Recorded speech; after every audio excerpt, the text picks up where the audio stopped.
After the voting of the first phase got over, the only thing that people are puzzled, talking about, discussing here in Bihar and otherwise is the increase in the voting percentage in Bihar. This has been a historic increase. I mean, if you compare the voter turnout for the first phase of polling in Bihar that took place yesterday to 2020 election of the first phase, then you know that in 2020 about 56.2% voters turn out to vote. This time it's 64.7%. This is provisional. It could in fact go a few decimal up. The change is about 8.5% votes.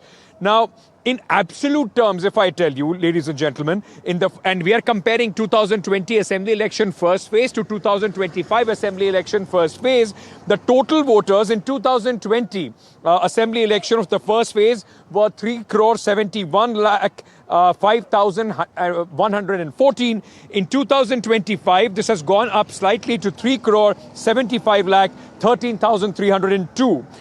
The vote and the number of people, those who voted. So out of the 3,71,00,000 people who were eligible to vote in 2020, 2,08,53,074 people voted in 2020. And in comparison, 42,67,355 people voted in the first phase of Bihar in 2025. Now, these are just numbers in absolute terms.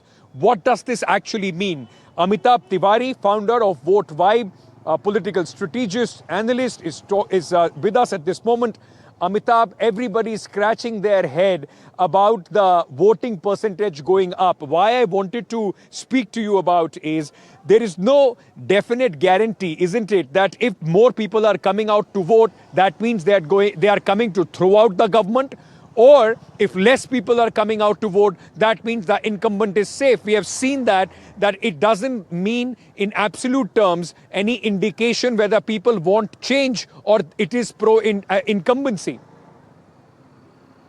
Yeah, essentially it is difficult to say whether it is a pro-incumbency vote or an anti-incumbency vote.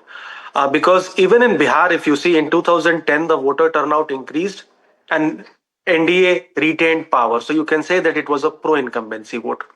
In 2015, the voter turnout increased. Nitish remained CM, but with a different partner, Mahagathbandhan. So one can argue that there was a change of government from NDA to Mahagathbandhan in 2015 when the turnout increased.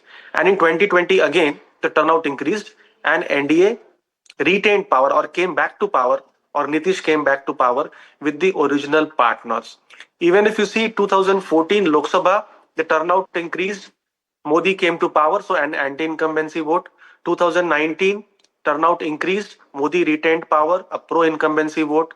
2024 turnout declined. Modi retained power, but with lesser number of seats. So again, one can argue whether it was a pro-incumbency or an anti-incumbency vote. The key factor here to look at is what is the turnout of females vis-a-vis males. I think that number is still awaited from the Election Commission of India. We've seen that in the last 3 elections, the female turnout has been higher than male turnout in Bihar by 3 to 5%, and that has definitely benefited Nitish Kumar. Nitish Kumar's JDU seems to have a very high strike rate, 70 to 90% in seats where the women turnout is more than male turnout across the past 3 elections. Right.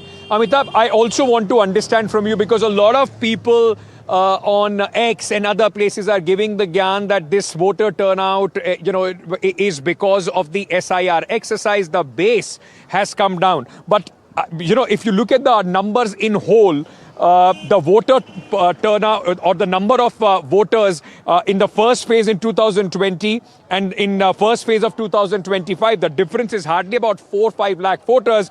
But in terms of the number of people who have come out to vote, it is almost, slightly, somewhere around 30 lakh voters, came out and voted extra in this time. So SIR has no role to play in this. It is actually the number of people, more number of people, those who have come out and voted in the first phase.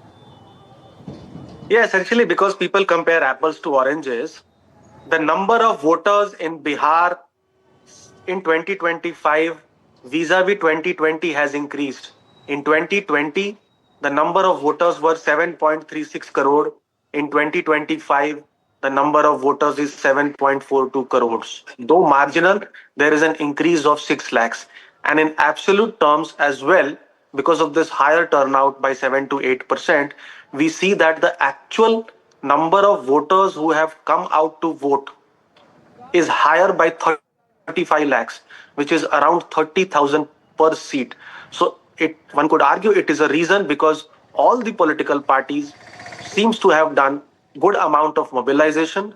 Also, it seems that all the three players, the Okay. supporters of all the three players, feel that their parties are in a chance or have a good chance to form the government, and they are enthused and have come out to vote in larger numbers. Amitabh Tiwari, at this moment, thank you so much for joining me.